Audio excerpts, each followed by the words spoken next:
So just over 2 months ago, I opened a brand new stocks and shares ISA with Trading 212 with the goal of investing at least £500 per month to see where it takes me. In this video, I'm going to give you a full update on how things have started, alongside some really important lessons that I've learned specifically around building a portfolio from scratch. But first, as I am using Trading 212 in this video, they're currently offering a free fractional share worth up to £100 to anybody that creates an account and deposits just £1 onto the platform. For more information, just scan the QR code on screen right now or check the link in my description down below, and don't forget to come back here and tell me what free share you get in the comments. Okay, so let's now go through a portfolio update, and let's start off with talking about the deposits that I've made so far. And as we are now in June, you can already see that I've deposited my £500 for this month, and you can also see the previous deposits of £500 for the previous 2 months before that, plus the £200 roughly that I used to open up my stocks and shares ISA. I did mention that the minimum that I will add every single month is going to be £500, but that's not to say that I'm not going to invest more in the future. The only reason that I haven't done that so far is just simple things like life and other expenses getting in the way. However, the £500 is a complete non-negotiable. I factored it into my budget,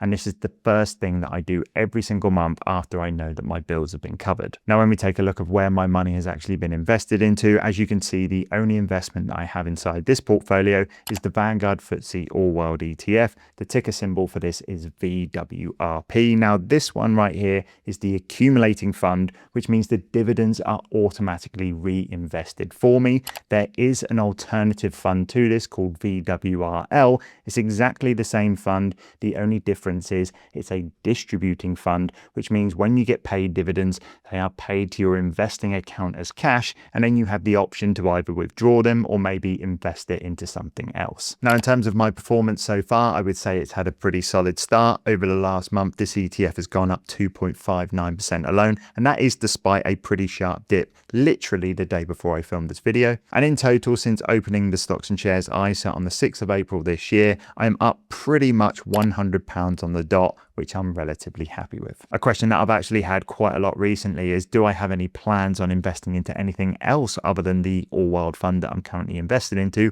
I think a lot of this has come from the recent boom, especially in technology stocks, where we have seen a lot of people make a lot of money on some certain individual stocks. And whilst I am not going to rule it out for the future, right now, if I'm being honest, I am absolutely fine with what I'm currently doing. I personally feel like investing into something like a global ETF in recent times has kind of lost its sexiness, if it ever had it in the first place, especially with all of the other individual stocks doing quite well. And I completely understand that the approach that I'm taking isn't going to be the one that makes me the most money in the stock market, but that's something I'm completely fine with. At the end of the day, I'm planning to invest for at least the next 10 to 15 years. And along that way, there will be crashes, there will be corrections, and investing into a globally diversified fund like this not only gives me the confidence to invest more, it keeps me diversified and keeps me a little bit more stable when things do take a rough turn. In fact, the last couple of days in the stock market has actually been a really nice reminder as to why I invest the way I do. If you hadn't seen already, the stock market had taken on Thursday and Friday a little bit of a wobble, nothing too major, but the way that I invest, I didn't really see too much of a difference in this. But maybe if you were invested very highly concentrated, let's say, into some very high growth tech stocks, you may have seen a bit of a different picture if you logged into your investing app. This was actually the first post that I saw when I logged into social media yesterday. And in their own words, they said about the dark side of being overly concentrated in maybe a couple of stocks. And whilst this post doesn't exactly say what they've invested into or how much they even have invested, if I was to take a wild guess,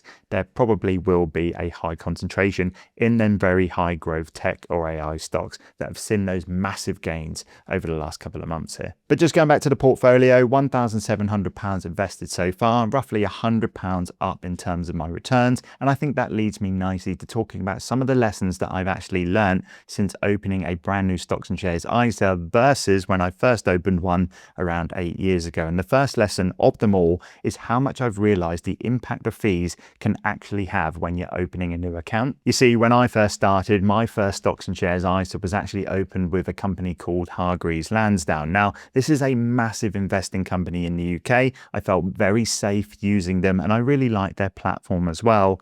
The only problem is they charged almost £12 every single time I wanted to place an investment. Now, I will say if there is somebody out there that is investing tens or maybe even hundreds of thousands of pounds every single time they make an investment, that £12 fee may not seem like much to them.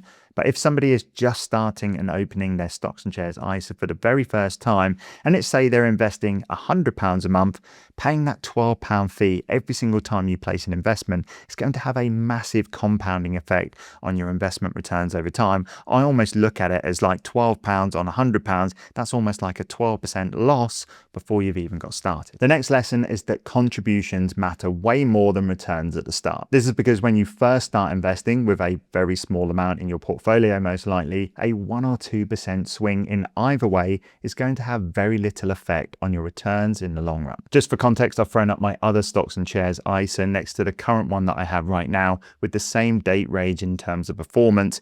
Both are invested into the Vanguard FTSE All World Fund, no other investments inside the portfolio. The only difference is that in my previous portfolio, I have spent the last 8 years investing into this every single month, which means when you have built a portfolio to this size, when you have a positive month in the stock market, you're really going to see the difference there in the compounded returns. And I think that's a nice way to lead on to what I think is the most important lesson of them all, and that is to not get too emotional around your investments. You see, if you are opening your portfolio for the very first time, you are going to be right at the start line of a very, very long journey. Throughout the time, there is going to be lots of ups, there's going to be lots of downs. As we said, that's all part of investing. One funny thing that I used to actually do was every time I'd see a really positive or a negative news story, I would instantly go to my investing app to see how it's affected my portfolio. However, the problem with doing this and going into my investing app every single time is I was inviting emotion to come and make a difference with my investing. And I can honestly say,